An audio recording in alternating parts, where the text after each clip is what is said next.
My name is Isabella Whitlock. I am 63 years old, and I live in the large family estate where I built my business empire. On the morning my family tried to kill me, I didn't know it then, of course.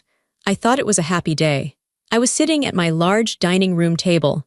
The oak surface was covered with legal documents.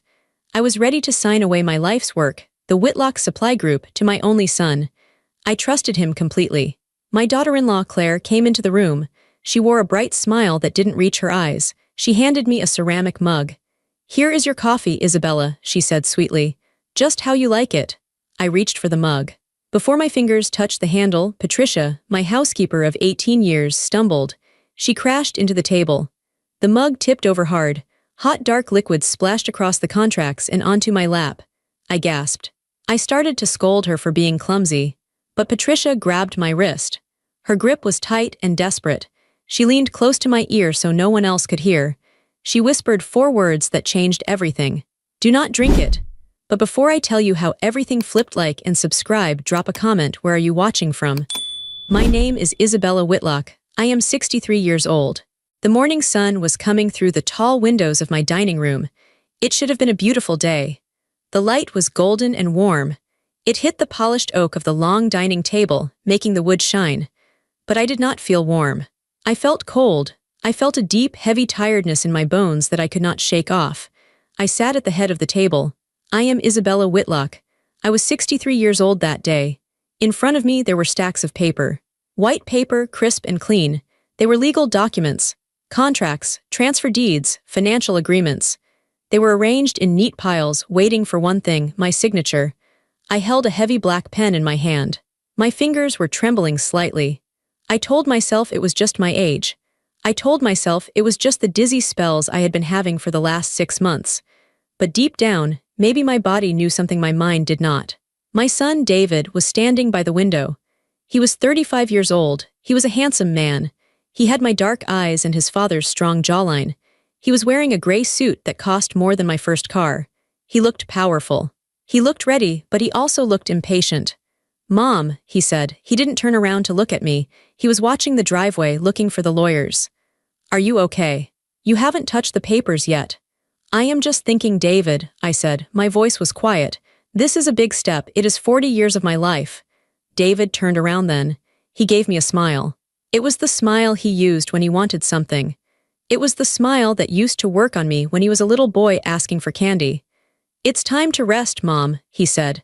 He walked over and put a hand on my shoulder. His hand felt heavy. "You've worked enough. Look at you. You're tired. You've been sick. The doctor said you need to reduce your stress. Let me take the burden. Let me run Whitlock Supply." I looked up at him. I wanted to see love in his eyes. I wanted to see gratitude. I had built the company from nothing after his father died. I had saved every penny. I had worked 18-hour days while he was in private school, while he was in college, while he was traveling Europe on my dime. But I didn't see love, I saw hunger. He was looking at the pen in my hand, not at my face. "I know, David," I said. "I am ready." I wasn't ready, but I felt like I had no choice. My health was failing. For months I had been feeling strange, dizzy, nauseous. My heart would race for no reason. My vision would get blurry. The doctors couldn't find anything specific. They called it stress or age-related decline. They told me to retire. And David agreed. He agreed very loudly.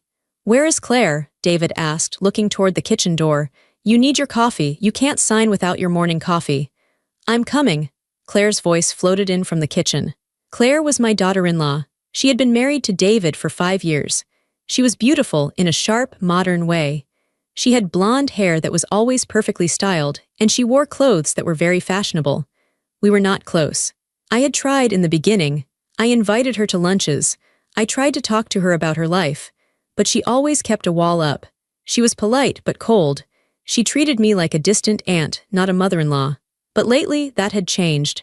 In the last few months, as I got sicker, Claire had become very helpful. She came over every day. She cooked meals. She organized my medicine. She drove me to appointments. "Here we go," Claire said. She walked into the dining room. She was carrying a silver tray. On the tray was my favorite ceramic mug. It was blue with white flowers. "I made it just how you like it, Isabella," Claire said. Her voice was sweet, almost too sweet. Like syrup, double cream, 2 sugars, and I added a pinch of cinnamon. It's good for your circulation. Thank you, Claire, I said. You are so good to her, David said to his wife. He looked at her with approval. Mom, you are lucky. Most daughter-in-laws wouldn't care this much. I just want Isabella to be comfortable, Claire said. She walked toward me. I watched her approach. She was walking carefully, balancing the tray. That was when Patricia came in. Patricia was my housekeeper. She had been with me for 18 years. She was more than a housekeeper. She was the one who was there when my husband died. She was the one who made me tea at midnight when I was crying from exhaustion. She was the one who raised David as much as I did because I was always working. Patricia was 55. She was a quiet woman. She didn't talk much. She just did her work, and she did it perfectly. But today, Patricia looked different. She was standing by the sideboard, holding a stack of napkins. Her face was pale. Her eyes were darting around the room. She looked nervous. She looked scared. I frowned. Patricia was never scared. She was the strongest woman I knew. Patricia, I said. Are you all right? Patricia jumped. Yes, Mrs. Whitlock, I am fine. Claire ignored Patricia. She reached the table. Here, drink this before the lawyers get here, Claire said. It will wake you up. She reached out to place the mug on the table, right next to the stack of contracts. I reached out my hand. Thank you. It happened in a split second. As my fingers were about to touch the handle of the blue mug, Patricia moved. She didn't walk. She lunged. She came rushing forward from the sideboard. It looked like she had tripped. Her foot seemed to catch on the edge of the rug. She fell forward hard. Her body slammed into the edge of the heavy oak table. Oh, Patricia cried out. Her arm flailed out. Her hand hit the silver tray that Claire was holding. Crash! The blue mug tipped over. It hit the wood with a heavy thud. The coffee went everywhere. It was a dark, brown flood. It splashed across the table. It soaked into the white papers. The ink on the contracts started to run immediately. The liquid poured over the edge of the table and onto my lap. Ow! I yelled. The coffee was hot. It burned my legs through my pants. I pushed my chair back, scraping it against the floor. You idiot! David screamed. The room exploded into noise. David rushed forward. Look what you did. Look at the papers, you stupid woman. Claire dropped the tray. It clattered loudly on the floor, her face twisted. The sweet smile vanished instantly. She looked furious. Her eyes were wide and angry. Patricia, Claire shrieked. What is wrong with you, you clumsy fool? You ruined everything. I stood up, shaking the hot liquid off my pants. My heart was pounding. David, stop yelling, I said. My voice was shaky. It was an accident. An accident? David shouted. His face was red. Look at this mess, Mom. The contracts are ruined. We have to print them all again. The lawyers will be here in 10 minutes. He grabbed a handful of the soggy papers and threw them on the floor. He looked like a child having a tantrum. Patricia was on the floor. She had fallen hard. She was on her hands and knees. She didn't look up. She didn't apologize. She was breathing hard. Patricia, are you hurt? I asked. I tried to step around the puddle of coffee to help her. Don't help her, Mom, David snapped. She needs to clean this up right now. Get a towel, Patricia, now. Claire was standing very still. She wasn't looking at the papers anymore. She was looking at the puddle of spilled coffee. She was staring at it with a strange intensity. She looked disappointed and anxious. I will get a towel, Patricia said softly. Her voice was trembling. She stood up slowly. She wouldn't look at David. She wouldn't look at Claire. She kept her head down. I am so sorry, Mrs. Whitlock, Patricia said. She moved to my side. She took a napkin from her pocket and started dabbing at the coffee on my blouse. It's okay, Patricia, I said. It's just coffee. David is overreacting. He is not, Claire said. Her voice was cold. You are clumsy, Patricia. You are getting too old for this job. Maybe it is time you retired too. Patricia froze for a second. Her hand stopped moving on my blouse. Then she continued wiping. David, Claire said, turning to her husband. Go to the study. Print the copies again. Hurry, I will help Isabella get changed. She can't sign the papers smelling like coffee. Fine, David spat. He glared at Patricia one last time. Clean this mess up. If there is a stain on this table, you are paying for it. David stormed out of the room. I heard his heavy footsteps going down the hall to the study. Claire let out a long breath. She looked at me. The fake smile came back, but it was weaker this time. I am sorry, Isabella, Claire said. I wanted this morning to be perfect for you.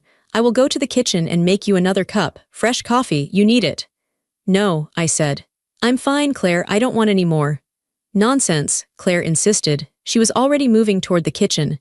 You need the energy, I'll be right back. Patricia, help her out of those wet clothes. Claire walked fast. She disappeared into the kitchen. The door swung shut behind her. Suddenly, the room was quiet. It was just me and Patricia. The smell of coffee was strong in the air. It smelled bitter. Burnt. I looked at Patricia. She was down on her knees again, picking up the soaked pieces of paper. Her hands were shaking badly. Patricia, I said gently, it's okay, David is just stressed. Don't worry about the table. Patricia stopped moving. She didn't pick up the paper. She remained on her knees, staring at the brown puddle on the floor. Then she looked up at me. I will never forget the look in her eyes. In 18 years, I had never seen Patricia look like this. Her eyes were wide with terror. Her face was gray. Her lips were pale. She looked at the kitchen door to make sure Claire was gone. Then she looked at the hallway to make sure David wasn't coming back yet. She scrambled up from the floor. She came close to me, very close. She invaded my personal space, which she never did. She grabbed my arm. Her fingers dug into my flesh. It hurt. Mrs. Whitlock, she whispered. Her voice was a hiss of air. Patricia, what? SHH, she hissed. She looked at the kitchen door again. She pulled me down slightly so she could speak directly into my ear. Her breath was warm and fast on my cheek. Listen to me, she whispered. The words were rushed, desperate. That was not an accident. I did not trip. I pulled back and looked at her. What? I spilled it on purpose, Patricia said. Her eyes were locked onto mine. I had to. Why? I asked. I was confused. My brain couldn't process what she was saying. Why would you do that? Patricia squeezed my arm harder. Tears were forming in her eyes. Because of what I saw, she whispered. In the kitchen. Just now, what did you see? Claire, Patricia said. The name came out like a curse. I saw her put something in the cup after she poured the coffee. She took a small bottle from her pocket. She put drops in it. Lots of drops. My heart stopped. The room seemed to tilt sideways. Drops, I repeated. Like sweetener, Patricia shook her head violently. No, not sweetener, it was a glass bottle, no label. She wore gloves when she touched it. And she smiled, Mrs. Whitlock. She smiled when she stirred it in. I stared at her. I couldn't breathe. My mind was racing, trying to reject what she was saying. This was crazy. This was a soap opera. This wasn't my life. Claire was cold, yes. David was greedy, yes, but this. You're wrong, I said, but my voice was weak. You saw wrong. I did not, Patricia said firmly. I know what I saw, and I know the smell. Smell the air, Mrs. Whitlock, under the coffee. Smell it, I took a breath. I smelled the strong roast of the coffee beans, I smelled the cream, but then, there was something else. A faint metallic smell, like bitter almonds, like chemicals. Do not drink it, Patricia said again. Whatever she brings you next, do not drink it. But, I stammered, David, does he know? Patricia looked down. He was standing right there, ma'am. He was watching her do it. I felt like I had been punched in the stomach. The air left my lungs. My son, my beautiful baby boy. No, I whispered. No. Yes, Patricia said. They are waiting for you to die, Mrs. Whitlock. They don't want the company next year. They want it now. And they want the insurance. Insurance? I heard them, Patricia said. Last night in the library, they thought you were asleep. They were talking about a policy, a double indemnity policy. I felt sick, truly sick. The dizziness I had felt for months. Was that them too? Had they been doing this slowly? What do? I asked. I felt like a child. I felt helpless. You have to be smart, Patricia said. She let go of my arm. She stepped back as we heard footsteps in the kitchen. Claire was coming back. She is making another cup, Patricia whispered fast. If you refuse it, she will know that you know. She will suspect. You have to pretend. Pretend? Switch the cups, Patricia said. Her eyes were hard now. The fear was gone, replaced by a cold determination. There is a clean mug on the sideboard. I put it there this morning for myself. It has water in it. When she isn't looking, switch them. I can't, I said. My hands were shaking. You have to, Patricia said, or you are dead. The kitchen door opened. Claire walked out. She had a new smile on her face. She was holding a new mug. It was red. Here we go, Claire announced brightly. Take two. This one is even better. I made sure to add extra sugar for the shock. She walked toward me. I looked at Patricia. Patricia was back on the floor, wiping up the mess, acting like a servant. She didn't look at me. I looked at Claire. I looked at the red mug in her hand. It looked like a normal mug. It looked like a kind gesture. But now I knew. It was a weapon. I felt a coldness spread through my chest. It wasn't the coldness of death. It was the coldness of rage. I had spent 40 years building a business in a world of men who wanted to crush me. I had raised a son alone. I had survived grief and loneliness. They thought I was an old woman. They thought I was weak. They thought I was stupid. I stood up straighter. I forced a smile onto my face. It felt stiff like a mask. "Thank you, Claire," I said. My voice was steady. "You are so thoughtful." I reached out and took the red mug. It was warm in my hands. "Drink up," Claire said. She watched me. Her eyes were focused on the rim of the cup. "David will be back in a minute with the papers." "I will," I said. "I just need to sit down. I feel a bit shaken from the spill." "Of course," Claire said. "Sit, drink." I sat down. I brought the cup to my lips. I smelled the bitter almond scent again. It was stronger this time. Claire was watching me. She was holding her breath. "Is something wrong?" she asked. "No," I said. "It's just hot." "Blow on it," she said. I pretended to blow on the steam. Just then David yelled from the study down the hall. "Claire, where is the toner? The printer is out of toner." Claire rolled her eyes. She looked annoyed. She looked at me, then at the hall. "1 second," she said to me. "Don't let it get cold." She turned around. She walked toward the hall to shout at David. "It's in the bottom drawer, David. Look with your eyes." Her back was turned. It was my only chance. I looked at Patricia. Patricia nodded once. A tiny, almost invisible nod. There was a glass of water on the sideboard, just like Patricia said, and next to it, an empty mug that Patricia had been using for her tea earlier. My hand moved fast, faster than it had moved in years. I poured the poisoned coffee into the empty mug on the sideboard. I poured the water from the glass into my red mug. It took 3 seconds. I sat back down. I held the red mug with the water in it. Claire turned back around. "Men," she sighed. She shook her head. "They are useless without us." "Yes," I said, "they are." I lifted the red mug. I looked Claire in the eyes. "To family," I said. Claire smiled. It was a triumphant smile. "To family." I tilted the cup back and drank. It was just warm water, but to Claire it looked like I had just swallowed my death. I said. "Delicious." Claire's shoulders relaxed. She looked relieved. "I'm glad you like it," she said. "I really am." She walked over to the table and sat down opposite me. She picked up her own cup, a green one that was sitting on the table from earlier. "I think I'll join you," she said. "It's been a stressful morning." I froze. I watched her hand reach for her green cup. And then I saw it. I saw the mistake. In the confusion of the spill, in the chaos of Patricia falling, the mugs on the sideboard had been moved. The mug I had poured the poison into wasn't an empty spare mug. It was the green mug. Claire's mug. Patricia had moved it to the sideboard to clean the table. I had poured the poisoned coffee into Claire's cup, and now Claire was lifting it to her lips. "Cheers, Isabella," she said. I opened my mouth to speak, to warn her, to scream don't, because I am not a murderer, I am a mother. But then I looked at her eyes. I saw the greed. I saw the hate she had been hiding for 5 years. I thought about the drops. I thought about David watching. I thought about them waiting for me to die. I thought about the last 6 months of my life, feeling sick and weak, while they smiled and poisoned me slowly. I closed my mouth. I held my warm water tight. "Cheers, Claire," I said softly. Claire took a big sip. She swallowed. "That's good," she said. She licked her lips. "A bit bitter, though." "It's the special blend," I said. Claire smiled. "Yes, it is." She set the cup down. I waited. I sat in my chair, my heart hammering against my ribs like a trapped bird. I waited for the poison to take the wrong person. I looked at Patricia. She was still on the floor, scrubbing a stain that wasn't there. She knew what I had done. She didn't say a word. The house was quiet. The sun was still shining. The dust motes danced in the light. And then Claire frowned. She touched her throat. She coughed, a small, dry cough. "Excuse me," she said. She coughed again. Harder. "Are you okay?" I asked. My voice was calm, scarily calm. Claire started to say, but her voice cut out. She grabbed her neck. Her eyes went wide. The cup fell from her hand. It didn't break this time. It rolled across the table, spilling the dark liquid again. Claire stood up. She tried to scream, but only a choking sound came out. She clawed at the air. She looked at me. And in that second she knew. She knew that I knew. And then she fell.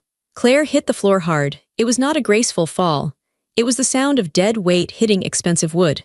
Her head cracked against the leg of the dining chair. The room was suddenly very small.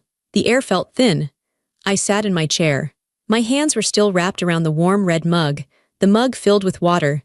I did not move. I could not move. It felt like my feet were nailed to the floorboards. "Claire," I whispered. She did not answer. She was on her back. Her eyes were open, but they were rolling up into her head. All I could see was the white part. It was terrifying. Her body started to shake. At first it was just a tremble, then it became violent. Her heels drummed against the floor. Thump, thump, thump, thump. Her arms flailed around, hitting the chair, hitting the table leg. Foam started to bubble at the corners of her mouth. It was pink. She had bitten her tongue. I watched her. I watched the woman who had just tried to kill me. Minutes ago, she was smiling. She was planning my funeral. She was thinking about how she would spend my money. Now, she was fighting for air. A strange feeling washed over me. It wasn't happiness. It wasn't victory. It was a cold, hollow shock. I looked at her convulsing body and I thought, that was supposed to be me. If Patricia hadn't pushed the table, if I hadn't switched the cups, I would be the one on the floor. My son would be watching me die. David, I screamed. My voice broke the frozen silence. David, help! I heard the printer stop buzzing in the study. I heard heavy footsteps running down the hall. What now? David yelled.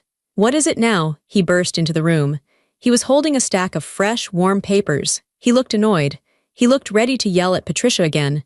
Then he saw his wife. The papers slipped from his hands. They fluttered to the floor like giant snowflakes, landing in the spilled coffee. Claire, David said. His voice was small. He sounded like a little boy. He ran to her. He dropped to his knees. The knees of his expensive gray suit hit the puddle of coffee. He didn't care. Claire, baby, what's wrong? He grabbed her shoulders. He tried to hold her still, but she was shaking too hard. Her back arched off the floor. Her teeth were clenched tight. She was making a terrible gargling sound deep in her throat. David looked up at me. His eyes were wide with panic, but there was something else in his eyes too. Confusion. Mom, he shouted. What happened? What did she do? She drank her coffee, I said. My voice was flat. I was amazed at how steady I sounded. She took a sip, and then she fell. David froze. He looked at the table. He looked at the red mug in my hand. Then he looked at the green mug lying on its side on the floor next to Claire. I saw the realization hit him. It was like a physical blow. His face went pale. All the blood drained out of his skin. He looked at the green mug and he knew. He knew because he was part of it. The green cup, he whispered. She drank from the green cup. Yes, I said. She wanted to join me. David looked back at Claire. Her shaking was slowing down, but her breathing was shallow and ragged. She was turning blue around the lips. Oh God, David moaned. Oh God, no. He knew exactly what was in her system. He knew exactly what was killing her. Call 911, I yelled at him. David, call an ambulance. He didn't move. He stared at his wife. He was paralyzed. I realized then that he was calculating. He was doing math in his head. If he called 911, they would ask questions. They would find the poison. If they found the poison, they would ask where it came from. He was hesitating. His wife was dying on the rug and he was worried about getting caught. David, I stood up. I slammed my hand on the table. Call them now, he snapped out of it. He fumbled for his phone in his pocket. His hands were shaking so badly he dropped it twice. I can't unlock it, he stammered. My fingers are sweating. Patricia stepped forward. She had been standing in the corner, silent as a ghost. She held out her own phone. I have already called them, sir, Patricia said. Her voice was ice cold. They are 2 minutes away. David looked at Patricia with pure hatred. For a second, I thought he was going to hit her. He hated that she was calm. He hated that she was witnessing this. You, David snarled, you did this. I did nothing, sir, Patricia said. I am just the maid. David turned back to Claire. Stay with me, baby, stay with me. He started to cry. It was a loud, ugly sound. But even as he cried, his eyes were darting around the room. He was looking for something. He looked at the spilled coffee. He looked at the green mug. Suddenly, he stopped crying. He reached out and grabbed the green mug from the floor. David, what are you doing? I asked.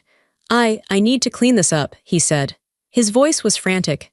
The paramedics, they can't slip, it's slippery. He was lying. He wanted to hide the cup. He wanted to wash it. He wanted to get rid of the evidence before the police arrived. He scrambled up. He ran toward the kitchen with the green mug. David, I shouted, leave it, help your wife. I have to wash it, he screamed back. I have to wash it. He ran into the kitchen. I heard the tap turn on full blast. I heard the clinking of ceramic against the metal sink. He was scrubbing it. He was scrubbing away the poison he had meant for me. I looked down at Claire. She had stopped convulsing. Now she was just twitching. Her skin was gray. She looked like a wax doll that had been left in the sun. I felt a wave of nausea. I sat back down. I felt heavy. This was my family. This was the son I had breastfed. This was the son I had sat up with when he had the chicken pox. This was the son I had paid for, protected, and loved for 35 years. And right now, he was in the kitchen washing a murder weapon while his wife died on my floor. The sirens started. First, they were faint, a distant wail, then they got louder and louder. They filled the room. They filled my head. David ran back into the dining room. His hands were wet. The green mug was gone. "Where is the cup, David?" I asked quietly. "I put it away," he said breathlessly. He knelt back down beside Claire. "It doesn't matter. It's just a cup." The front door burst open. Patricia had gone to let them in. Paramedics in uniforms rushed in. They were carrying heavy bags. They brought a stretcher. The room was suddenly full of noise and chaos. Static from radios. Heavy boots on the floor, voices shouting orders. "What happened?" a tall paramedic asked. He knelt beside Claire. He shone a light in her eyes. "She collapsed," David sobbed. He was playing the role of the grieving husband now. He was good at it. "We were just talking and she fell. Is it a heart attack? Is it a stroke?" "How old is she?" 32, David said. "Any medical history, allergies?" "No, nothing. She is healthy. She does yoga." The paramedic frowned. He looked at Claire's blue lips. He smelled the air. "What is that smell?" the paramedic asked. "Did she vomit?" "No," David said quickly. "It's coffee, just coffee." The paramedic didn't look convinced. "Check her airway," he told his partner. "Start an IV. We need to go, now." They lifted Claire onto the stretcher. Her body was limp. Her head lolled to the side. She looked dead already. "I'm coming with her," David yelled. "One family member only in the back," the paramedic said. David looked at me. He looked torn. He wanted to go with Claire, but he also didn't want to leave me alone in the house. He didn't want to leave me with Patricia. He was afraid of what we might say. "Mom," David said, "you stay here, you rest. I will call you from the hospital." "No," I said. I stood up. I felt strong again. Stronger than I had felt in years. "I am coming too." "There is no room," David argued. "You are sick." "I am not sick," I said, staring him in the eyes. "I am fine. I will drive myself. Patricia will drive me." David narrowed his eyes. "Patricia stays here. She has to clean up this mess." "Patricia drives me," I said firmly, "or I will tell the police to drive me." David flinched at the word police. "Fine," he snapped. "Just, don't say anything to anyone until I get there." "You are confused, Mom. You are in shock. Don't talk to people." He climbed into the back of the ambulance. The doors slammed shut. I watched through the window as the ambulance sped away. The red lights flashed against the trees in the driveway. It looked like a nightmare. I turned to Patricia. She was standing by the kitchen door. She was holding something in a plastic bag. It was the green mug. "He didn't wash it well enough," Patricia said softly. He was in a panic. "He left it on the drying rack. I took it." "He will look for it," I said. "Let him look," Patricia said. She put the bag in her large purse. "This is our insurance now." "Thank you, Patricia," I said. "You saved my life." "We are not safe yet," she said. "We have to go to the hospital. We have to see what happens." "Do you think she will die?" I asked. Patricia looked at the wet stain on the rug where Claire had fallen. "That was a lot of poison, Mrs. Whitlock," she said. "It worked very fast. If she lives, she will not be the same." We walked out to my car. It was a big black Mercedes. I used to love this car. David had convinced me to buy it. He said it was safe. Now I wondered if he had cut the brakes. I shook the thought away. Patricia got in the driver's seat. I got in the back. The ride to the hospital was quiet. I looked out the window at the town I had lived in for 40 years. I saw the park where I used to take David to play on the swings. I saw the ice cream shop where we used to go on Sundays. I saw his elementary school. I remembered a day when he was 6. He had scraped his knee. He came running to me, crying, blood running down his leg. "Mommy, fix it," he had sobbed. "Make it better." I had cleaned it. I had put a bandage on it. I had kissed his forehead. I would have done anything to take the pain away from him. I would have died for him. And now he wanted me dead for money. The tears finally came. I didn't sob. I just let them fall silently down my cheeks. It hurt more than any physical pain. It was a tearing in my chest. My heart was breaking. We arrived at the hospital. The emergency entrance was crowded. I saw the ambulance. The doors were open. It was empty. They had already taken Claire inside. Patricia parked the car. "Are you ready?" she asked. I wiped my face. I put on my sunglasses to hide my red eyes. "Yes," I said. "I am ready." We walked into the waiting room. It smelled like antiseptic and old coffee. It was a smell I knew well. I had spent weeks here when my husband was dying of cancer. David was pacing back and forth. He had taken off his suit jacket. His tie was loose. He looked wild. When he saw me, he stopped pacing. He rushed over. "Why is she here?" he hissed, pointing at Patricia. "I told you to leave her at the house." "She is my driver," I said calmly. "Sit down, David. You are making a scene." "A scene?" David laughed. It was a manic, high-pitched laugh. "My wife is dying in there. The doctors are asking me crazy questions. They are asking what she ate. They are asking if she was depressed. They think she did this to herself." "Did you tell them the truth?" I asked. David froze. He looked around to see if anyone was listening. He leaned close to me. He smelled like sweat and fear. "What truth?" he whispered harshly. "That there was poison in the coffee. If I say that, they will ask who put it there." "Do you want to go to jail, Mom?" I stared at him. "Me? Why would I go to jail?" "Because it was your house," David hissed. "It was your coffee. If they find out it was poison, they will think you did it, or they will think I did it. We will both go to prison. Is that what you want, to spend your last years in a cell?" He was trying to manipulate me. He was trying to scare me into silence. He thought I was a confused old woman who would believe anything he said. He didn't know I had seen the switch. He didn't know I had the mug. "So what did you tell them?" I asked. "I told them it was a seizure," David said. "I told them she has a history of epilepsy." "I lied, Mom. I lied to protect us." "To protect us," I repeated, "or to protect yourself." "We are family," David said, desperate. "We are all we have to stick together." Just then, a doctor came through the double doors. He looked tired. He was holding a clipboard. "Family of Claire Whitlock," he called out. David ran to him. "I am her husband. Is she okay?" The doctor looked at David, then at me. He looked serious. "She is in a coma," the doctor said. "We managed to stabilize her heart, but her system, it has taken a massive hit. Her kidneys are failing, her liver is shutting down." David covered his mouth with his hand. "Will she wake up?" "We don't know," the doctor said. "We are running toxicology screens now. The symptoms, they are very aggressive. It looks like toxicity." "Mr. Whitlock, I need to ask you again. Are you sure she didn't ingest anything? Chemicals? Cleaning fluids? Medication?" David swallowed hard. I saw his Adam's apple move. "No," David said. "Nothing. The tests will tell us," the doctor said. "It will take about an hour to get the results. You can wait here." The doctor turned and walked away. David collapsed onto a plastic chair. He put his head in his hands. I sat down opposite him. Patricia stood behind my chair like a guard. "David," I said. He didn't look up. "What? Why did you do it?" He looked up then. His eyes were red. "Do what?" "Don't lie to me," I said. My voice was very low so only he could hear. "I know. You don't know anything," he spat. "You are senile." "I am not senile," I said. "I saw the drops." "Patricia saw the drops, and I saw you watching her." David's face twisted. The mask fell off completely. For the first time, he didn't look like my son. He looked like a stranger. A dangerous stranger. "You should have just signed the papers," he whispered. There was so much venom in his voice.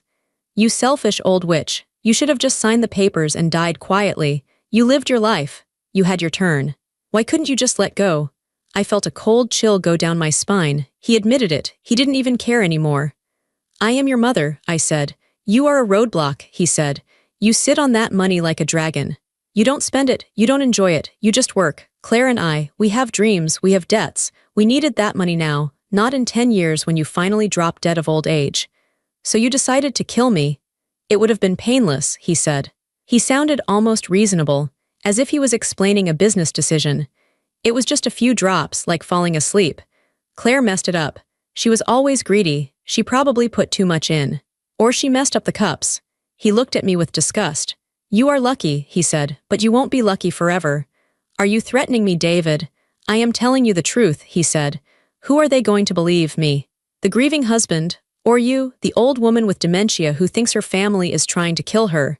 He leaned back in the chair. He looked confident again. He thought he had won. He thought he could talk his way out of this. He thought he could still control the narrative. "I will tell the doctors that you gave her the coffee," David said calmly. "I will tell them you made it. Patricia works for you. She will lie for you. But I will tell the police that you have been confusing your medications. That you must have put your heart medicine in her coffee by mistake. It will be a tragic accident. You will be sent to a home. And I will get power of attorney." I stared at him. He had it all planned out. Even now, with his wife dying in the next room, he was planning how to frame me. He was a monster, and I had raised him. I felt a hand on my shoulder. It was Patricia. She squeezed my shoulder gently. It was a signal. Stay calm. I took a deep breath. You are right, David, I said. It is my word against yours. Exactly, he said. And I am the future. You are the past. I looked at the clock on the wall. It was 11:30 a.m. I am thirsty, I said. Patricia, please go get me a water. Yes, ma'am, Patricia said. She walked toward the vending machines. I need coffee, David said. He stood up. I need to wake up. This is going to be a long day. He walked away toward the hospital cafeteria. I sat alone in the waiting room. I watched the people around me. A mother holding a crying baby. An old man in a wheelchair. A teenager with a broken arm. Normal people with normal problems. I reached into my purse. I pulled out my phone. I pressed the button to stop the recording. I had started the voice memo app on my phone when we walked into the hospital. I had recorded every word David just said. You are a roadblock. It would have been painless. I will tell the police that you have been confusing your medications. I had it all. I looked at the phone in my hand. It was a small black rectangle, but it was heavier than the company. It was heavier than the house. It was the end of my son. Patricia came back with a bottle of water. She sat down next to me. Did you get it? She whispered. Yes, I said. I got it. Patricia nodded. Good, now we wait for the police. He thinks he is smarter than me, I said. He thinks I am weak. He forgot who you are, Patricia said. You are Isabella Whitlock. You built a kingdom from dust. He is just a boy who plays with toys. I took a sip of the water. It was cool and clean. It washed the taste of betrayal from my mouth. Patricia, I said, when the police come, I want you to give them the cup. I will. And I want you to tell them everything. About the drops. About the library conversation. Everything. I will. And then, I said, looking at the door where David had exited, I am going to destroy him. It wasn't a threat. It was a promise. I wasn't the victim anymore. I was the witness. I was the prosecutor. I was the judge. The doors opened. 2 police officers walked in. They walked up to the reception desk. They spoke to the nurse. The nurse pointed to the emergency doors. Then she pointed to me. The officers turned. They started walking toward me. I sat up straight. I smoothed my skirt. I lifted my chin. I was ready. The 2 police officers stopped in front of me. One was older, with a gray mustache and kind eyes. The other was younger, sharp, and holding a notebook. Mrs. Whitlock? The older officer asked. Before I could answer, David appeared. He had come back from the cafeteria with a paper cup of coffee in his hand. He saw the uniforms and rushed over. He put on his worried son face again. It was a mask he wore very well. Officers, David said, breathless. Thank God you are here. I am David Whitlock. The patient, Claire, is my wife. This is my mother, Isabella. Mr. Whitlock, the officer nodded. We are here to get a statement. The hospital called us. They said the circumstances of your wife's collapse were unusual. It is terrible, David said. He shook his head. He put a hand on my shoulder. It felt heavy, like a stone. My mother, she is very shaken up. She is elderly.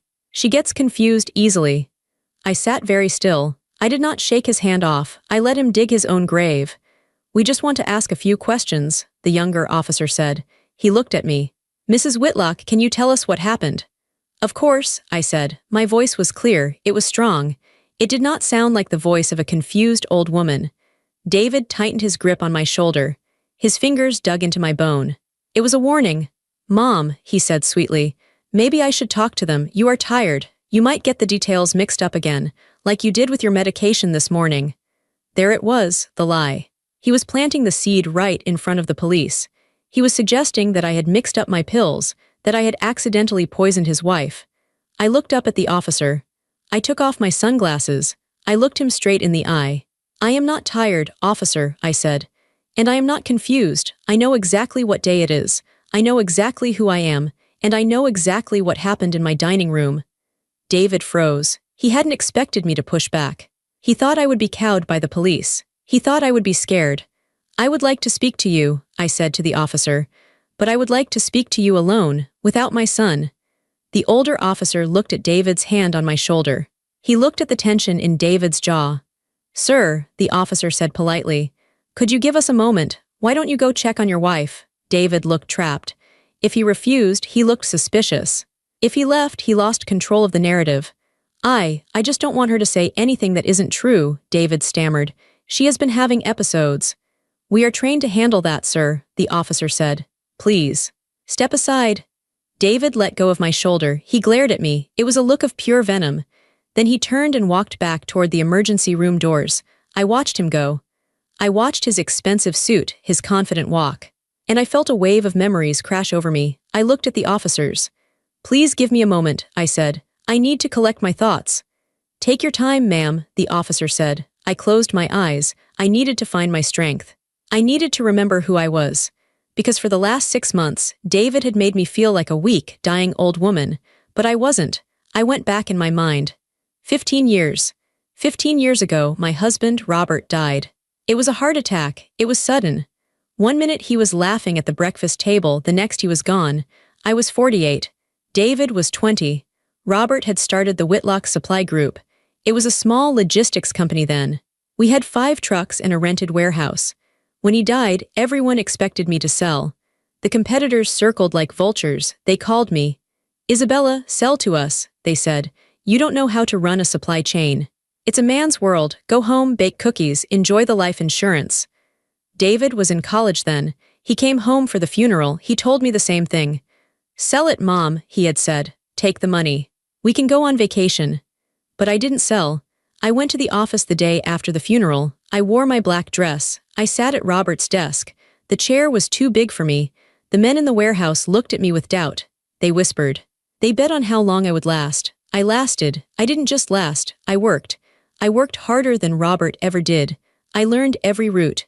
I learned how to fix a transmission on a semi-truck. I learned how to negotiate contracts with suppliers who tried to cheat me because I was a woman. I worked nights. I worked weekends. I missed dinners. I missed holidays. I poured my grief into concrete and steel. I grew the company. 5 trucks became 10, then 50, then 100. We expanded to 3 states. I became the CEO of one of the biggest supply groups in the region. I did it alone. And where was David during those years? He was enjoying the fruits of my labor. I paid for his tuition. I paid for his apartment. I paid for his car.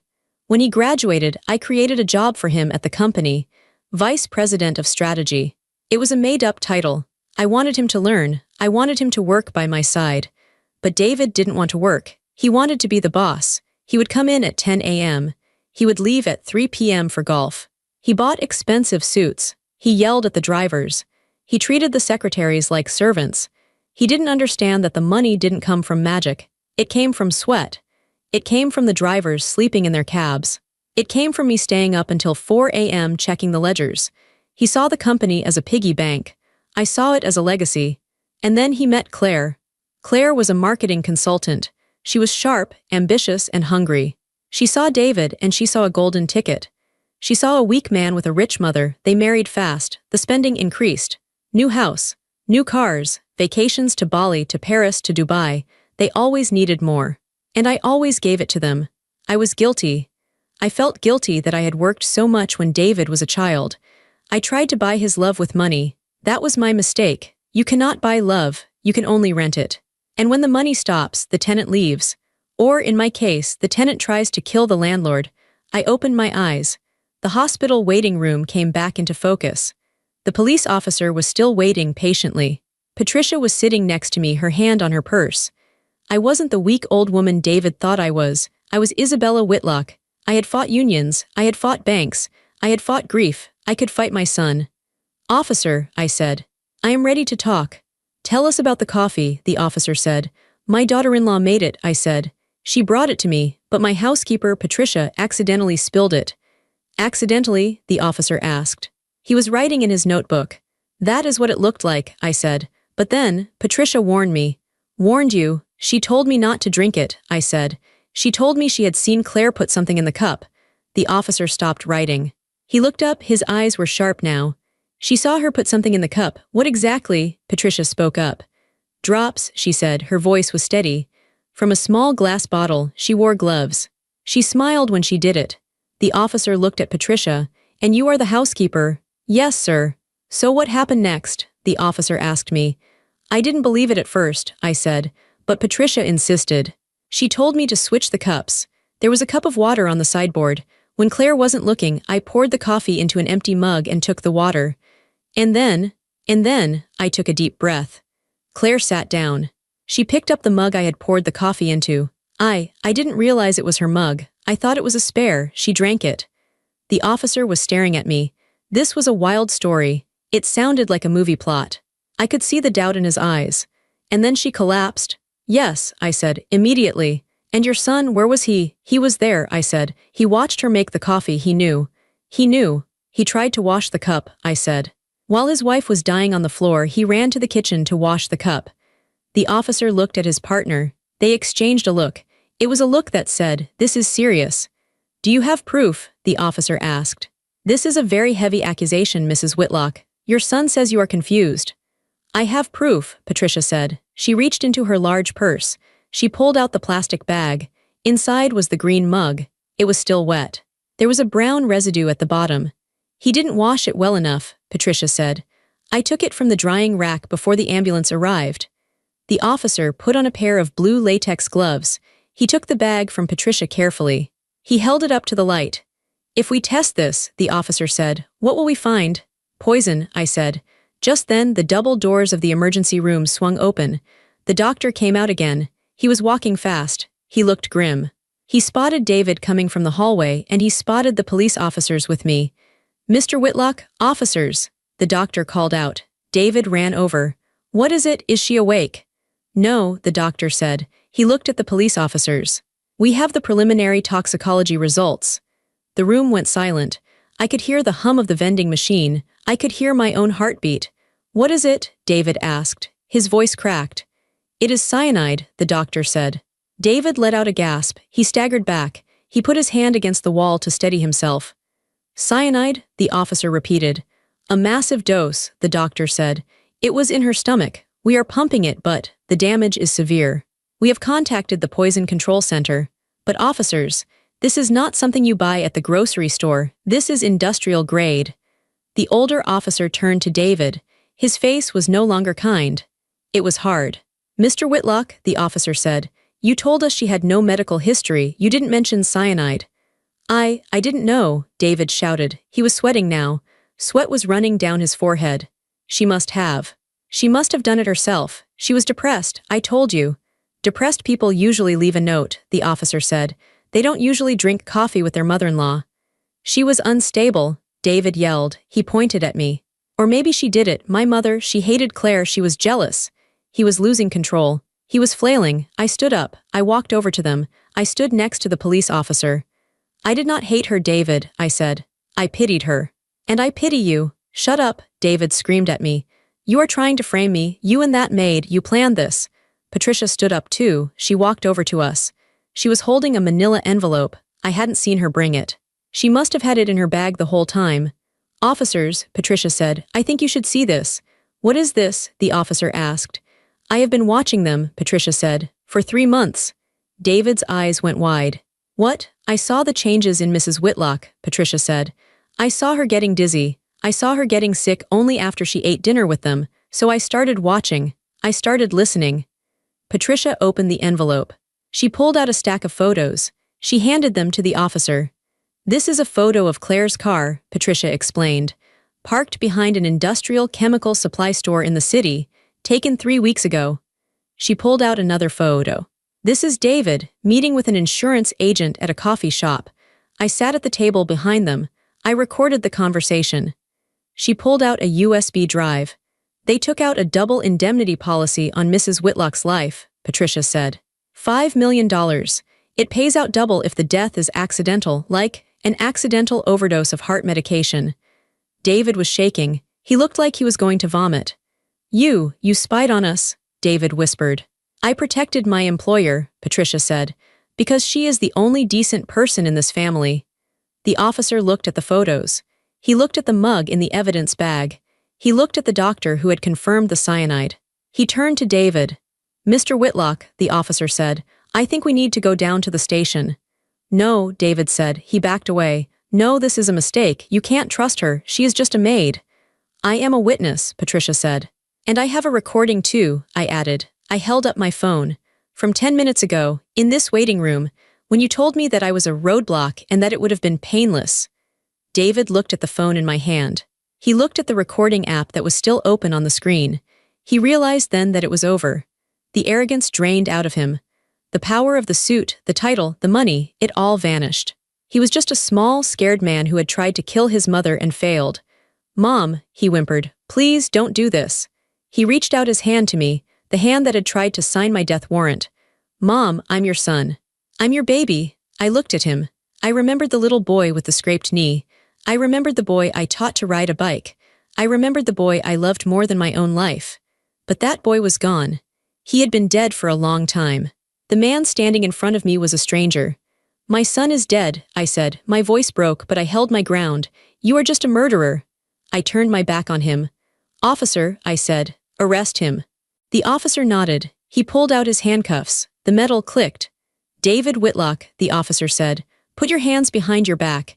You are under arrest for the attempted murder of Isabella Whitlock and the poisoning of Claire Whitlock." "No," David screamed. "It was Claire, it was all Claire's idea. She bought the poison, she did it. I just watched. He was selling her out. Even now he was trying to save himself. The officers dragged him away.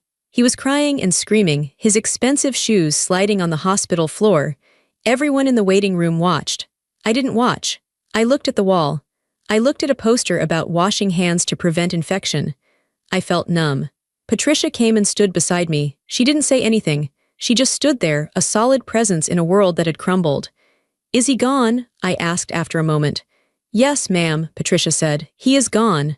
I let out a long breath. My legs felt weak. I sat down on the hard plastic chair.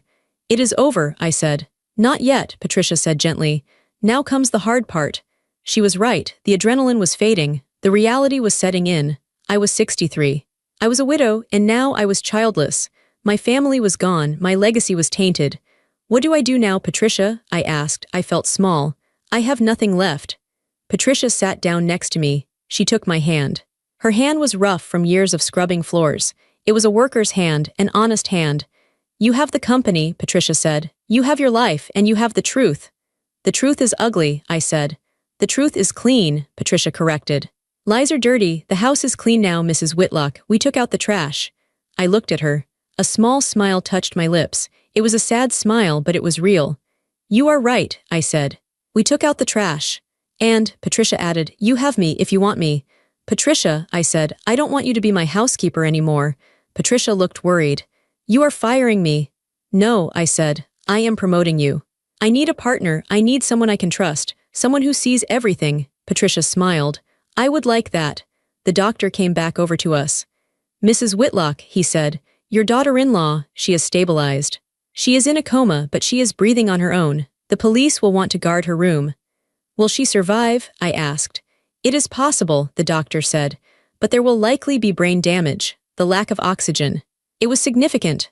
I nodded. Claire would live, but she would live in a prison. First a prison of her own body and then a prison of concrete.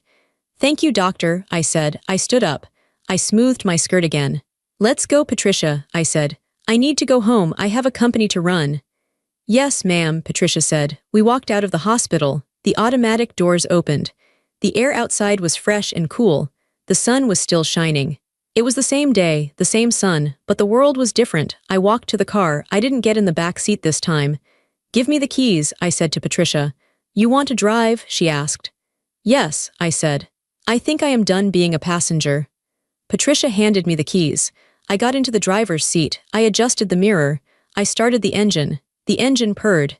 It sounded powerful. I put the car in gear. I drove away from the hospital. I drove away from my son. I drove away from the past. I was Isabella Whitlock, and I was just getting started. We drove back to the house in silence. I parked the Mercedes in the driveway. The house looked exactly the same as when we had left it 2 hours ago. The front door was still unlocked. The windows were still open. It looked like a perfect, stately home, a place where a happy family lived. But when we walked inside, the air felt different. It felt dead. We walked into the dining room. The coffee stain was still there on the rug, a dark, ugly brown splotch. It was already drying. The papers, the contracts I was supposed to sign, were still scattered on the floor. Some were soaked with coffee. Some were crinkled from where David had stomped on them. I looked at the mess. This was my life. Or it was the life I had almost lost. I will clean it, Patricia said. She moved to get the bucket. No, I said. Leave it. Patricia stopped. Leave it. The police will want to see it, I said. They will want to see where Claire fell. They will want to see the papers. I walked over to the table. I picked up the pen I had been holding, the heavy black pen. I looked at the signature line on the damp contract. Isabella Whitlock. I snapped the pen in half. It broke with a sharp crack. Ink bled onto my fingers. I am never signing anything again, I said. Not for him. The next few weeks were a blur of blue uniforms and gray suits. The police turned my house into a crime scene. They found the bottle of cyanide in the garage, hidden inside a box of old golf balls. They found the search history on David's laptop, how to mimic a heart attack, undetectable poisons, inheritance tax laws. It was thorough. It was cold. It was calculated. They found the financial records, too. Patricia had seen some of them, but the forensic accountants found everything. David wasn't just impatient. He was broke. He and Claire had burned through everything I had given them. They had mortgaged their own house 3 times. They had maxed out credit cards in my name, cards I didn't know existed. They owed money to dangerous people, gambling debts, investment scams. They needed the company not just for greed, but for survival. They were drowning, and they decided to use my body as a raft to save themselves. I sat in my lawyer's office a month after the arrest. The lawyer, Mr. Henderson, was a quiet man. He looked at the stack of evidence. Isabella, he said gently, David is asking for a deal. He wants to plead guilty to a lesser charge, attempted manslaughter. He says he was coerced by Claire. He says he will testify against her if you ask for leniency. I looked out the window. It was raining. The city looked gray. Leniency? I asked. He is your son, Mr. Henderson said. Juries can be unpredictable and prison is a hard place. I thought about the morning in the dining room. I thought about the bitter almond smell. I thought about David washing the cup while Claire convulsed. He didn't want leniency for me, I said. He wanted a coffin. So, Mr. Henderson asked. No deal, I said. No mercy. I want him to stand trial. I want everyone to hear what he did. The trial happened 6 months later. It was not a circus. There were no cameras allowed in the courtroom. It was quiet. It was serious. I sat in the front row. Patricia sat next to me. Claire was not there. Claire was in a long-term care facility. She had woken up from the coma, but she wasn't Claire anymore. The cyanide had starved her brain of oxygen for too long. She couldn't speak. She couldn't feed herself. She stared at walls. She had brewed her own poison, and now she had to live in it. So it was just David. He walked into the courtroom in an orange jumpsuit. He had lost weight. His hair was messy. He didn't look like the powerful heir to the Whitlock empire anymore. He looked like a scared, pathetic man. He tried to catch my eye. He mouthed the word mom. I looked through him. I looked at the judge. The prosecutor was direct. He didn't use fancy words. He just laid out the facts. He showed the photos Patricia had taken. He showed the financial records. He showed the green mug. And then he played the recording. The courtroom was silent. My voice came through the speakers, tinny and small. Why did you do it? Then David's voice. Loud, arrogant. You are a roadblock. You sit on that money like a dragon. It would have been painless. David closed his eyes when he heard his own voice. He slumped in his chair. The jury looked at him. They didn't look angry. They looked disgusted. There was no shouting. There were no dramatic objections. It was just the weight of the truth crushing him slowly. When I took the stand, I didn't cry. Mrs. Whitlock, the defense attorney, asked me, "Did you love your son?" "Yes," I said. "I loved him more than anything." "Then how can you testify against him?" "Because," I said, looking directly at David. "A mother's job is to teach her child right from wrong. I failed to teach him that when he was a boy, so I am teaching him now." The verdict took 2 hours. Guilty on all counts. Attempted murder in the first degree. Conspiracy. Fraud. The judge sentenced him to 25 years without parole. As the bailiffs led him away, David screamed. It wasn't a scream of remorse, it was a scream of rage. "It's mine," he yelled. "That company is mine.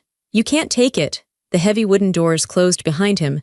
I sat on the bench for a long time. The courtroom emptied out. The lights dimmed. Patricia touched my arm. "Are you ready to go home?" "No," I said. "I don't have a home anymore." I sold the house the next week. I couldn't live there. Every room had a memory of him. The kitchen where he ate his cereal. The backyard where he learned to catch a ball. The dining room where he tried to kill me. I sold it to a young couple with 3 children. I hoped they would fill it with new, happier memories. I bought a condo in the city. It was sleek, modern, and had a view of the skyline. It had no ghosts. I went back to the office. The first day I walked back into Whitlock Supply, the mood was tense. The employees knew what had happened. It was all over the news.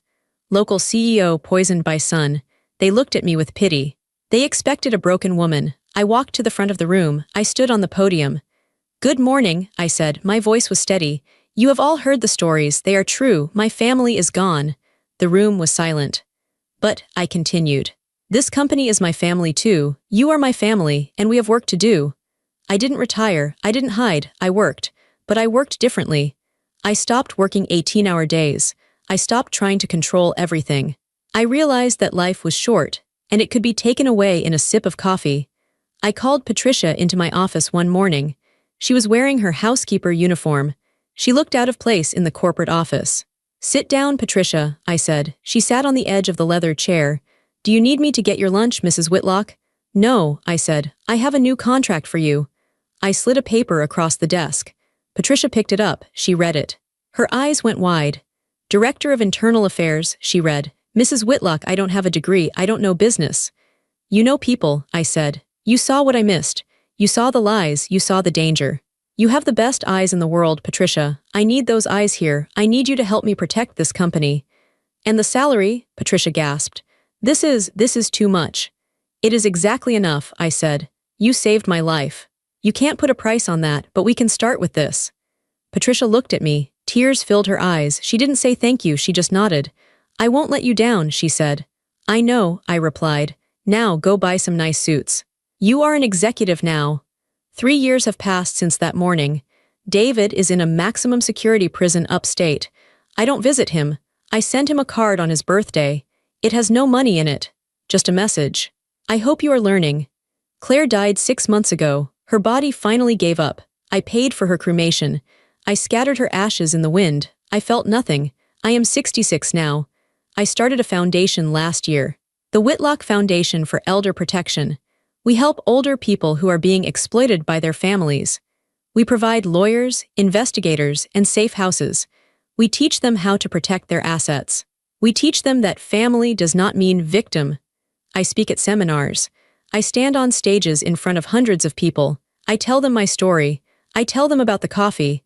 I tell them about the betrayal. I tell them this. We spend our lives building, I say to the crowd. We build families. We build businesses. We build homes. We think that if we give enough, if we love enough, we will be safe. I pause. I look at the faces in the audience. Many of them are like me, gray hair, lines on their faces. But love is not a shield, I say. Trust is not armor. I point to Patricia, who is usually standing at the back of the room, wearing a sharp navy suit, watching the doors. I am alive today not because of blood, I say. Blood almost killed me. I am alive because of awareness. I am alive because I listen to the uncomfortable truth instead of the comfortable lie. I lean into the microphone. Do not close your eyes, I tell them. Do not let them take your power. You earned it. You built it. It is yours. When I finish, there is usually silence. And then applause. But I don't do it for the applause. I go home to my condo. I make my own coffee now. I drink it black. I sit by the window and look at the city lights. I am alone, but I am not lonely. I have my company. I have my mission. I have my friend Patricia. And most importantly, I have my life.